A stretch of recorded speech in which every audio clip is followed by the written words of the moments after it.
ननद रानी, चोरी तो आप जैसे गरीब ही कर सकते हैं। सुहानी तंज कसते हुए बोली। प्रिया तड़प उठी। भाभी, माना कि आप उम्र और ओहदे दोनों में मुझसे बड़ी हैं, मगर इसका मतलब ये नहीं कि आप कुछ भी बोलेंगी और मैं सुनती रहूंगी। मैं तो कल आपको आपकी चेन ढूंढने में मदद कर रही थी और आज आप मुझ पर इल्ज़ाम लगा रही हैं। आपने इल्ज़ाम लगाने से पहले एक बार भी सोचा नहीं कि आप उस ननद पर उंगली उठा रही हैं जिसने हर सुख दुख में आपका साथ दिया है। आज इतनी दूर ससुराल से इजाज़त लेकर आपकी सेवा करने आई हूँ। भला मैं अपनी ही भाभी की चेन चुराऊंगी? ऐसा सोचा भी कैसे आपने?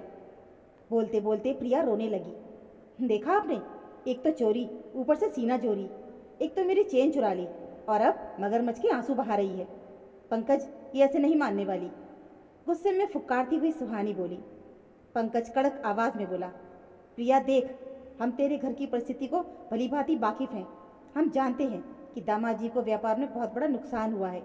यह इतना सब देखकर तेरे मन में लालच आ गया होगा।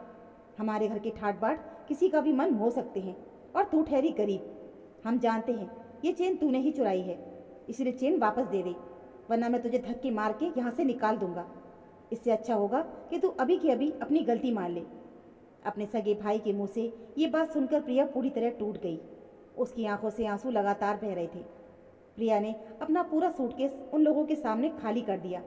हैंडबैग से भी सब सामान निकालकर पलंग पर फेंक दिया और बोली, लीजिए, देख लीजिए सब कुछ, और फिर भी यकीन ना हो तो मेरे शरीर का भी स्कैन कर लीजिए कि कहीं मैंने पहने हुए कपड़ों में कुछ छुपाया तो नहीं।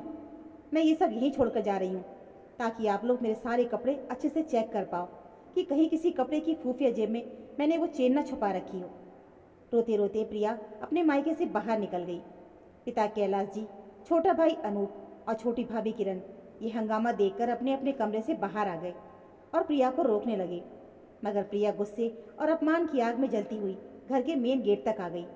बाहर आकर उसने रिक्शा ली, सीधे स्टेशन पहुंची और ट्रेन पकड़कर अपने ससुराल के लिए रवाना हो गई। खिड़की की सीट पर बैठी प्रिया के आंसू थमने का नाम नहीं ले रहे थे। वो अतीत के गलियारे में खो गई। पंकज, अनूप और प्रिया तीनों भाई बहनों की परवरिश कैलाश जी और कमला जी ने बहुत ही प्यार से की थी। कैलाश जी बहुत पैसे वाले नहीं थे, मगर इतना कमा लेते थे कि बच्चों और पत्नी को खुश रख पाएं। पंकज शुरू से ही पढ़ाई में होशियार था। जैसे जैसे वो बड़ा होने लगा, गांव में सुविधा न होने के कारण कैलाश जी ने उसे पढ़ाई के सिलसिले में शहर भेज दिया। तीनों बच्चे बड़े हो रहे थे और उनकी पढ़ाई की फीस भी बढ़ रही थी। कैलाश जी की दूध और किराए की दुकान थी जहां वो दिन रात मेहनत करते थे। कमला जी भी व्यापार में उनका खूब साथ देती थी। छोटा भाई अनूप, जिसका पढ़ाई में मन नहीं लगता था, उसने भी कैलाश जी के साथ दुकान पर बैठना शुरू कर दिया था। हालांकि माँ बाप चाहते थे कि वो भी पढ़ाई करे, मगर अनूप बोला, पापा, मेरा ध्यान पढ़ाई में नहीं लगता और मैं आपके पैसे फिजूल खर्च नहीं करना चाहता। बेहतर होगा कि मैं दुकान पर ध्यान दूं। कैलाश जी और कमला जी ने बेटे की जिद के आगे घुटने टेक दिए। उधर पंकज पढ़ लिख कर शहर में एक बड़ी नौकरी पर लग गया। वो गांव के घर में fridge, washing machine, LED TV जैसी भौतिक सुविधाएं भरने लगा। अनूप दुकान से घर का खर्चा निकाल देता था। पंकज के बॉस महेश खन्ना जी बहुत ही धनी व्यक्ति थे। उनकी इकलौती बेटी सुहानी के लिए कई रिश्ते थे, मगर महेश जी को एक घर जमाई की तलाश थी। वो जानते थे कि कोई अमीर लड़का घर जमाई नहीं बनेगा, इसीलिए उनकी नज़र पंकज पर पड़ी। पंकज की ईमानदारी और काबिलियत से वो प्रभावित थे। एक दिन उन्होंने पंकज को अपने घर बुलाया और सुहानी से मिलवाया। सुहानी पढ़ी लिखी और आधुनिक ख्यालों की लड़की थी। सुहानी को पंकज पहली ही नज़र में पसंद आ गया। महेश जी ने पंकज के सामने शादी का प्रस्ताव रखा। पंकज बोला कि यदि उसके माता पिता हाँ कहेंगे तो वो शादी कर लेगा। दूसरे दिन फ़ोन पर बात हुई और शादी तय हो गई।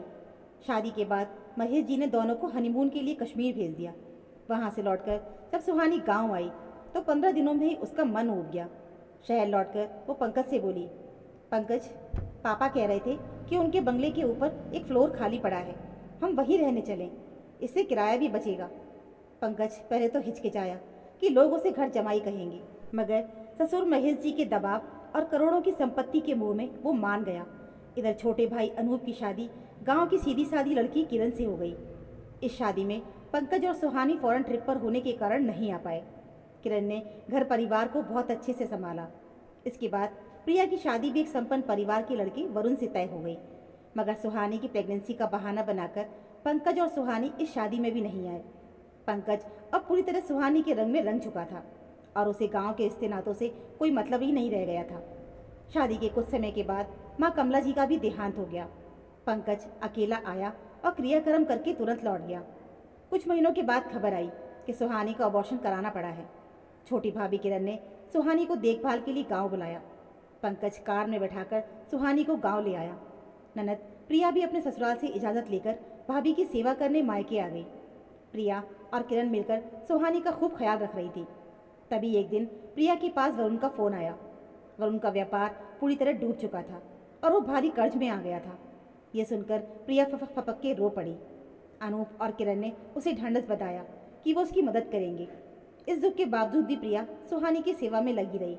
वो रोज़ सुहानी की बॉडी मसाज करती थी। एक दिन मसाज के बाद जब सुहानी नहाकर आई तो उसके सोने की चेन गायब थी। घर में ढूंढने पर भी चेन नहीं मिली। सुहानी का माथा ठनका। वरुण के नुकसान की बात सुनकर सुहानी को प्रिया पर शक हो गया था। अगले दिन जब प्रिया बाथरूम में गई तो वरुण और सुहानी ने उसके बैग की तलाशी ली और उस पर चोरी का इल्ज़ाम लगा दिया। ट्रेन की सीटी की आवाज़ से प्रिया वर्तमान में लौटी। उसका ससुराल आ चुका था। घर पहुंचते ही उसकी सास सीमा जी ने पूछा, बेटा तेरा सामान कहाँ है? सीमा जी बहुत दयालु महिला थी। प्रिया अपने आंसू न रोक सकी और पूरी बात बता दी। सीमा जी ने दुख जताते हुए प्रिया को गले से लगा लिया।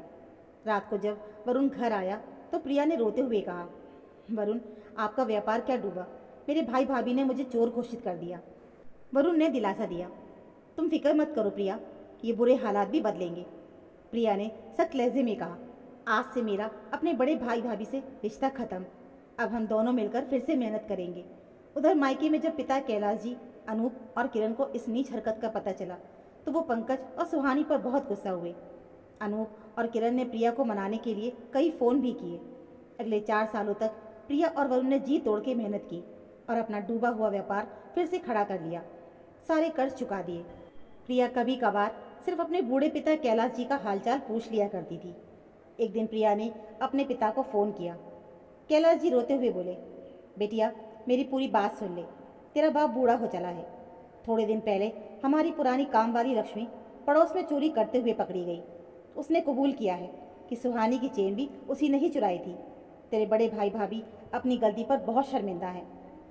प्रिया ठंडे स्वर में बोली, पापा मेरे लिए अब ये बातें बेफिजूल हैं, मैं उन्हें कभी माफ़ नहीं करूँगी। कैलाश जी बिलख पड़े, बेटी तेरे बड़े भाई पंकज की दोनों किडनियाँ खराब हो गई हैं। वो अस्पताल में है और डायलिसिस पर चल रहा है। पता नहीं आगे क्या होगा। तू बस एक बार उससे मिलने आ जा। वो तुझसे माफ़ी मांगना चाहता है। भाई की गंभीर बीमारी की खबर सुनते ही सुहानी का दिल पसीज गया। खून का रिश्ता आखिर खून का रिश्ता होता है। प्रिया और वरुण तुरंत अस्पताल पहुँचे। पंकज और सुहानी प्रिया को देखते ही फूट फूट के रोने लगे और पैर पकड़कर माफ़ी मांगने लगे। तभी वहाँ अनूप और किरण भी आ गए। बातों बातों में पता चला कि परिवार में किसी की भी किडनी पंकज से मैच नहीं हो रही। प्रिया ने बिना एक पल गवाए अपना टेस्ट करवाया और उसकी किडनी पंकज से मैच कर गई। प्रिया ने अपनी एक किडनी देकर अपने भाई पंकज की जान बचा ली।